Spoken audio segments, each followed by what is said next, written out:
Hi friends, welcome to RS allrounder. இன்னைக்கு நம்மளோட YouTube சேனலில் வெங்காயமும் பொட்டுக்கடலையும் வச்சு ஒரு சிம்பிளான சட்னி தாங்க செய்ய போகிறோம்.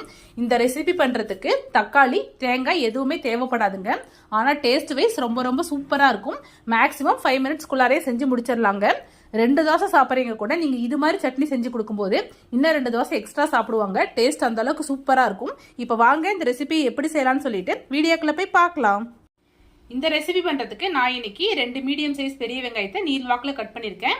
4 பல்லு பூண்டை தோல் உரிச்சு வச்சுருக்கேன். இது கூடவே 3 வரமிளகு எடுத்திருக்கேன். மிளகாய் உங்களோட காரத்துக்கு ஏற்ப எடுத்துக்கோங்க. ஒரு சின்ன துண்டு புளி எடுத்திருக்கேன். 2 டீஸ்பூன் பொட்டுக்கடலை எடுத்திருக்கேன். கொஞ்சமாக ஜீரகம் எடுத்திருக்கேன். இப்போ வாங்க எப்படி செய்யலாம்னு சொல்லி பார்க்கலாம். ஒரு பேனில் 2 டீஸ்பூன் ஆயில் ஆட் பண்ணியிருக்கேன். எண்ணெய் நல்லா சூடாயிருச்சு. இப்போ இது கூடவே கட் பண்ணி வச்சுருக்கிற வெங்காயத்தை ஆட் பண்ணிடலாம். இது கூடவே பூண்டு ஆட் பண்ணிக்கலாம். நல்லா வதக்கிக்கலாம். அடுப்பு மீடியம் ஃப்ளேமில் வச்சுக்கோங்க. நீங்கள் சட்னி எந்த அளவுக்கு செய்கிறீங்களோ அதுக்கு தகுந்த மாதிரி வெங்காயமும் பொட்டுக்கடலையும் அளவை கூடவே குறைச்சி எடுத்துக்கோங்க. இப்போ இது கூடவே நம்ம எடுத்து வச்சுருக்கிற மிளகாய் ஆட் பண்ணிடலாம். இப்போ இது கூடவே எடுத்து வச்சுருக்கிற ஜீரகத்தை ஆட் பண்ணிக்கலாம். இது கூடவே தேவையான அளவு உப்பு ஆட் பண்ணிக்கலாம். இப்போ இது எல்லாத்தையும் அடுப்பு மீடியம் ஃப்ளேமில் வச்சுக்கிட்டு வதக்கி எடுத்துக்கோங்க. ரொம்ப நல்லா வதங்கணும்னு அவசியம் இல்லை. இந்த பச்சை வாசனை போகிற வரைக்கும் நல்லா வதங்கினா போதும். அடுப்பு மீடியம் ஃப்ளேமில் வச்சுக்கிட்டு ஒரு 1-2 நிமிஷம் நல்லா வதக்கி எடுத்துக்கோங்க. இப்போ இது கூடவே எடுத்து வச்சுருக்கிற பொட்டுக்கடலை ஆட் பண்ணிடலாம். இதே நல்லா வதக்கிக்கோங்க. இந்த சட்னிக்கு தக்காளி தேங்காய் எதுவுமே தேவைப்படாதுங்க. ரொம்பவே சிம்பிளான ரெசிபி. 4-5 பொருளை வச்சு ரொம்பவே சட்டுன்னு செஞ்சு முடிச்சிடலாம். இது செய்யறதுக்கு மேக்ஸிமம் 5 மினிட்ஸ் தாங்க ஆகும். ஆனால் டேஸ்ட் வைஸ் ரொம்ப ரொம்ப சூப்பராக இருக்கும். 2 தோசை சாப்பிட்றவங்க கூட நீங்கள் இது மாதிரி சட்னி செஞ்சு கொடுக்கும்போது இன்னும் 2 தோசை எக்ஸ்ட்ரா சாப்பிடுவாங்க. டேஸ்ட் அந்த அளவுக்கு ரொம்பவே சூப்பராக இருக்கும். இப்போ எல்லாமே நல்லா வதங்கிடுச்சு. இப்போ லாஸ்ட்டாக இது கூடவே எடுத்து வச்சுருக்கிற புளி ஆட் பண்ணிடலாம்.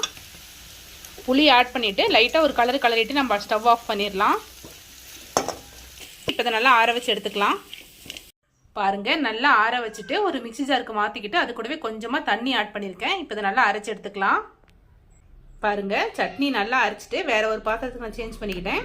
இப்போ இது கூடவே நான் கொஞ்சமாக உப்பு ஆட் பண்ணிக்கிறேன். நீங்கள் செக் பண்ணி பார்த்துட்டு உப்பு உங்களுக்கு தகுந்த மாதிரி ஆட் பண்ணிக்கோங்க. நல்லா மிக்ஸ் பண்ணிடலாம். இப்போ இது கூடவே நம்ம தாளிப்பு ஆட் பண்ணிடலாம். ஒரு தாளிப்பு கரண்டியில் 1 டீஸ்பூன் ஆயில் ஆட் பண்ணியிருக்கேன். எண்ணெய் நல்லா சூடாயிடுச்சு. இப்போ இது கூடவே 1/2 டீஸ்பூன் கடுகு உளுந்து ஆட் பண்ணிக்கலாம். கடுகு நல்லா பொரியுது. இப்போ இது கூடவே கொஞ்சமாக கருவேப்பிலை ஆட் பண்ணிடலாம். இந்த தாளிப்பை நம்ம அப்படியே சட்னியில் ஆட் பண்ணிடலாம்.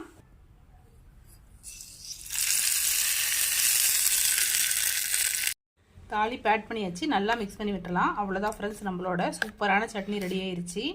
இதுக்கு தக்காளி தேங்காய் எதுவுமே தேவைப்படாதுங்க. ரொம்பவே சிம்பிளாக செய்யக்கூடிய ரெசிபி. இட்லி, தோசை, சப்பாத்தி எல்லாத்துக்குமே ரொம்பவே ஆப்டாக இருக்கும். ஸோ ட்ரை பண்ணி பாருங்கள். ட்ரை பண்ணி பார்த்துட்டு எப்படி இருக்குன்னு சொல்லிட்டு மறக்காமல் கமெண்ட்டில் சொல்லுங்கள். இது மாதிரி simple recipes and lunch box recipes videos நம்மளோட சேனலில் ரெகுலராக அப்லோட் பண்ணுவோம். இது மாதிரி வீடியோஸ் வேணும்னா நம்மளோட RS ஆல்ரவுண்டர் சேனல் மறக்காமல் சப்ஸ்கிரைப் பண்ணிக்கோங்க. இந்த வீடியோ உங்களுக்கு பிடிச்சிருந்தா லைக் பண்ணுங்கள், கமெண்ட் பண்ணுங்கள், மறக்காமல் உங்களோட ஃப்ரெண்ட்ஸ்க்கு ஷேர் பண்ணிக்கோங்க. Thank you friends. தேங்க்ஸ் ஃபார் வாட்சிங்.